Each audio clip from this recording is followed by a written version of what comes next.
Welcome everyone to a very special Kerbal Space Program update video. Why is it special? Well, firstly, all update videos are special because of course they mean new stuff and upgrades have been added to this game that we all know and love.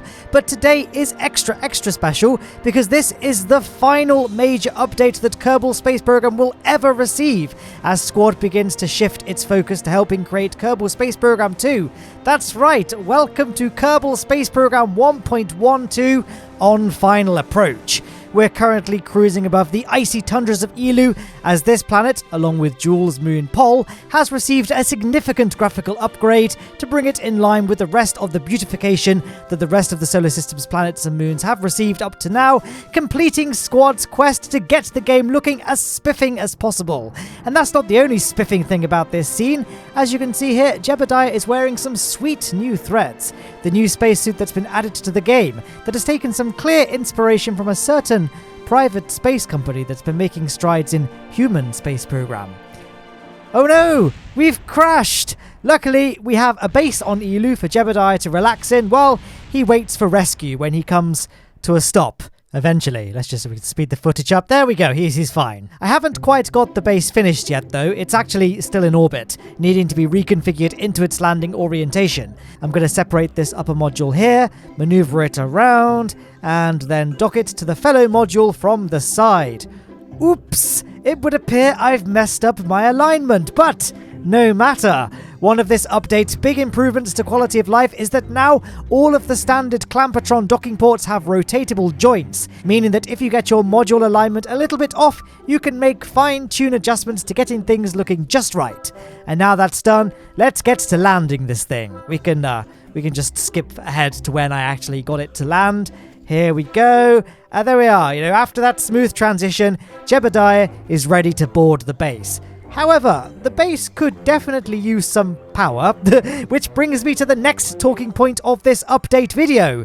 New solar panels. These come in two varieties, round and linear, both producing 8.3 units of electric charge per second on Kerbin. Not quite as efficient out at Eeloo, but they'll still do the job. They come in both extendable and retractable, and then just extendable versions. Here I've got the extension-only variant, but you can set them up to be able to retract as well, at the expense of slightly increased mass. And here's a great little time-lapse shot here that not only demonstrates how the solar panels can orient themselves to face the sun, and it also gives you a nice overview of that beautiful texture upgrade that Eeloo has received. Now, Jebediah probably has a bit of a wait until a rescue mission can arrive, so I fitted this component to the surface base, the Starshot 32, which contains 32 fireworks that he can launch at his pleasure to keep himself entertained. And as you can see, you've got a great selection of customization options for these fireworks.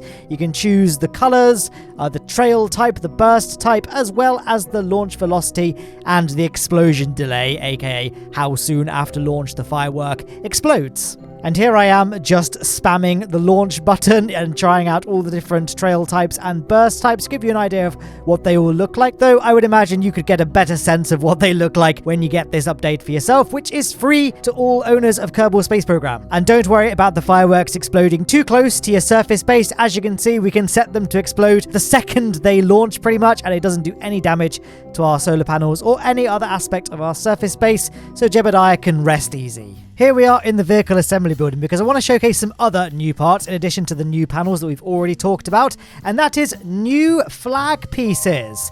Kind of.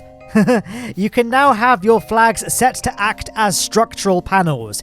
You can basically add a bit more depth to the parts to make them solid in case you want to use them as panel pieces. Colliders have been removed from all the non-structural variants. Here is a terrible test rig just to showcase the difference between the structural flag and the non-structural flag, with a little bit of subliminal messaging built into it as well.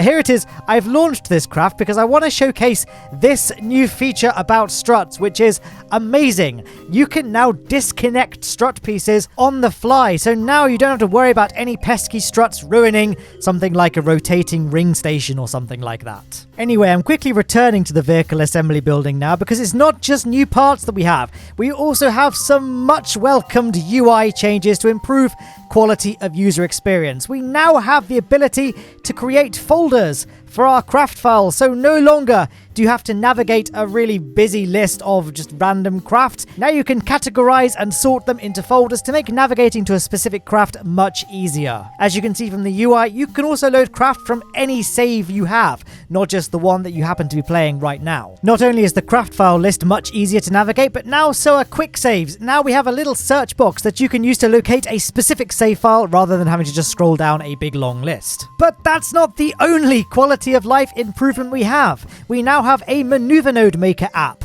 I'm sure you're all aware of the tedium of planning out maneuver nodes, but now just one button click plots you a perfect course to your chosen destination. Here, I've used low Kerbal orbit to the Mun as an example. In addition to the maneuver node app, Squad have also added an alarm clock app, which is basically an integration of the beloved Kerbal alarm clock mod into stock Kerbal Space Program. With this tool, you can program alarms for various scenarios, for example, when a craft reaches a maneuver node, time alarms for various orbital positions like transfer windows, or, in my example here, when a ship reaches periapsis. The alarm automatically drops you out of Time Warp 2, so you can't accidentally zoom past your desired point, and it sounds a nice, hard-to-miss audio alert. A beep, I guess. You can change the sound that the alarm makes though, in case this isn't exactly music to your eardrums. Of course, to get to space and use these apps, you first of all need to launch your vessel. Now, what you might be used to seeing is when you mouse over the launch icon, you can choose between the Kerbal Space Center, Island Runway, and the Desert Airfield. But now, you can actually go out and discover new launch sites on Kerbin. And if you so happen to discover a launch pad while flying around, or driving around, or whatever really, a little notification will appear on screen telling you so, and after that, you'll be able to select that launch site from the vehicle assembly building.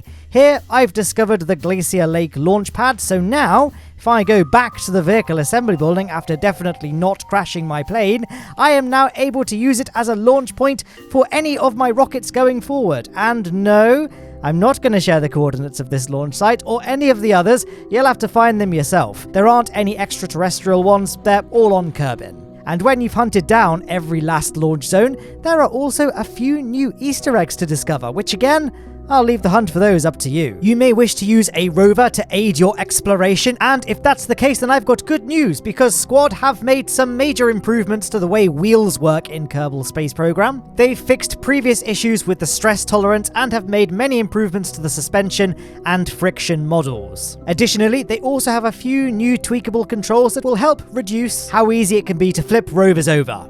Although driver skill is not guaranteed. And that's it for this update actually. The only other thing that I guess is worth mentioning is the new ground anchor part, which was planned to release with this update, but will now be added in a patch very soon down the road to give Squad a little bit more time to iron out some of the kinks with it. When it's added though, this part will let you anchor vessels to the ground or create a solid foundation for bases. It's deployed like the other deployable parts and is deployed via a Kerbal's inventory. Watch this space for this part. But that really is everything I wanted to talk about with this update. It releases on June the 24th, 2021, available to everyone that owns Kerbal Space Program, so I do hope you enjoy it as much as I've been enjoying it so far. Here is a ridiculous firework Gatling gun to celebrate the end of the video, and I guess on a personal note, thank you Squad for the amazing support that you've given Kerbal Space Program over these past 10 years of development. It's really been a wild ride, and I certainly am looking forward to playing this game for many years to come. Thank you everyone so much for watching my preview video, and I will see you in the next one. Oh god, I forgot to rescue Jeb.